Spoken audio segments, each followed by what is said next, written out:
ပြောပြပေးမှာကတော့ application အသုံးပြုနည်းဗီဒီယိုဖိုင်ပဲဖြစ်ပါတယ်ရှင် application ထက်တွင်ပထမဆုံးစာမျက်နှာမှာ 2D ထိုးလို့ရမယ့်နေရာများပါမယ်ပြီးရင်အပေါ်ဆုံးမှာရှိတဲ့ကြောင်ညာပုတ်ကိုနဲ့လိုက်ပါက customer service သို့ဝင်ရောက်သွားမှာဖြစ်ပြီးလူချင်းမင်းသိလူသမျှမေးမြန်းနိုင်ပါတယ်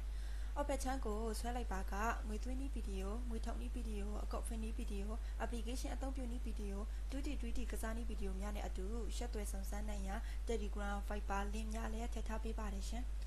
စကွရင်အောက်ဘက်ချမ်းရှိပရှာအပုံထဲကိုဝင်လိုက်ပါကလူချင်းမင်းဤလက်ကျန်ငွေအမောက်ကိုကြည့်လို့ရမှာဖြစ်ပြီး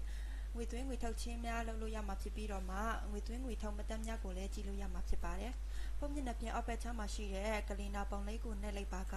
2D tracing များနဲ့ 3D tracing များကိုလည်းကြည့်လို့ရမှာဖြစ်ပါတယ်ရှင်။ပုံမျက်နှာပြင်အောက်ဘက်ချမ်းရှိအစာတုံးပုံလေးကိုနှိပ်လိုက်ပါကလူချင်းမင်းထိုးထားတဲ့ဒီလက်မများကိုလည်းကြည့်ရှုလို့ရမှာဖြစ်ပါတယ်ရှင်။ဆက်လက်ပြီးဖုံးမျက်နှာပြင်အောက်ဘက်မှာရှိတဲ့လူပုံလေးကိုနှိပ်လိုက်ပါကလူချင်းမင်းနဲ့တက်ဆိုင်တဲ့အချက်အလက်များနဲ့စကားဝဲများကိုပြင်ဆင်နိုင်မှာပဲဖြစ်ပါတယ်ရှင်အားလုံးကိုကျေးဇူးတင်ပါတယ်